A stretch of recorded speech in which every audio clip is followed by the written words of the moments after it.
Diane, and this is How to Train Your Caterpillar, a spiritual life coaching channel, and you're very, very welcome here. Thank you for checking out the video and the channel. I appreciate it a lot.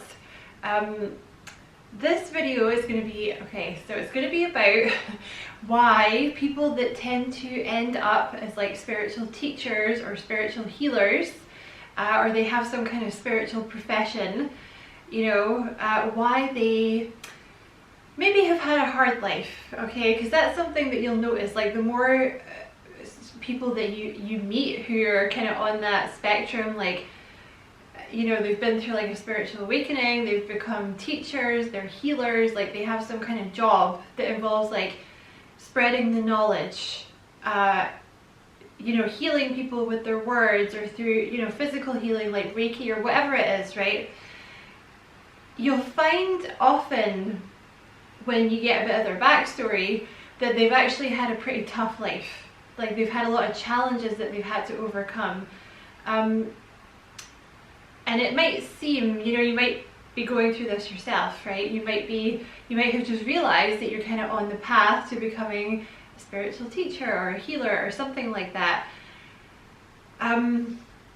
And sometimes it can seem a little unfair, when you're kind of looking at like the normies, like the muggles, and it just, I don't know, so you might just feel like, oh, it's not fair, like why did I have to go through all this stuff?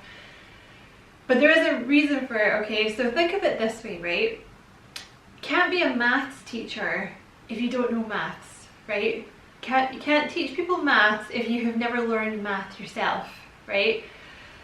Can't teach French if you don't speak the language, right? So healers and spiritual teachers study their own darkness, okay? They study how to heal.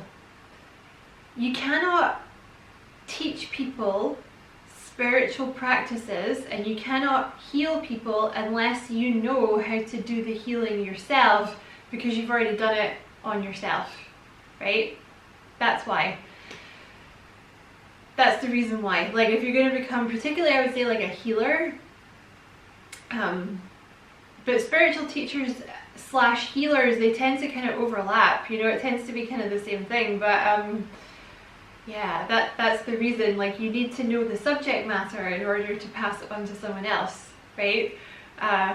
And usually the reason for that is because you've had you've had to heal yourself, like this darkness or this issue within yourself. Or if it's not yourself, it's certainly someone very close to you, but it's usually yourself, right? Like for example, if you're going to be someone who I don't know, teaches people how to manifest, maybe you grew up with nothing, and you had to learn how to manifest and you had to do it all yourself, right? Or maybe like if you are someone who is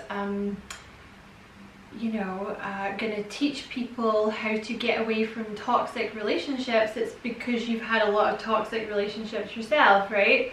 Or if you're going to teach people how to heal from toxic relationships, it's because you've been involved with a lot of toxic relationships yourself, right? And you had to learn how to do it. That's why. So that's the video. It is the new moon today, so I might be missing stuff out because it makes me very forgetful. Turns me into an idiot. It's like the new moon tomorrow, so I don't know if I'm missing anything out, but yeah, I just wanted to make that little video. I don't know if that's going to help you.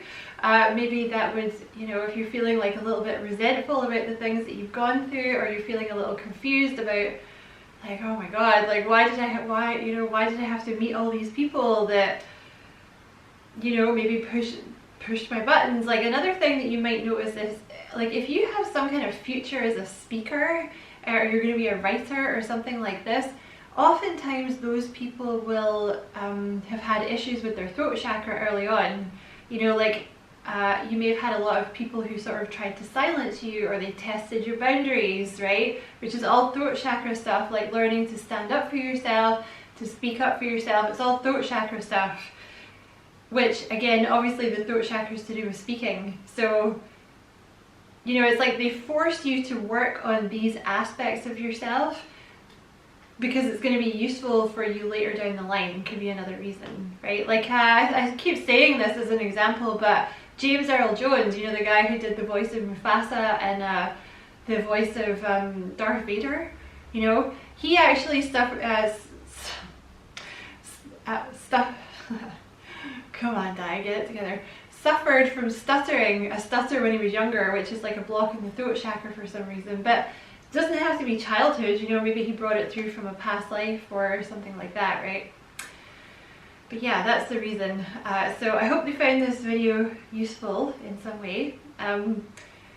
Many thanks for watching. I am taking spiritual life coaching sessions as well at the moment, and tarot readings if you want to know more about that stuff. The links are in the description box always, okay? But yeah, thank you for watching. Don't forget to like and subscribe for me if you feel like doing that, and many blessings to you. Love and light as always.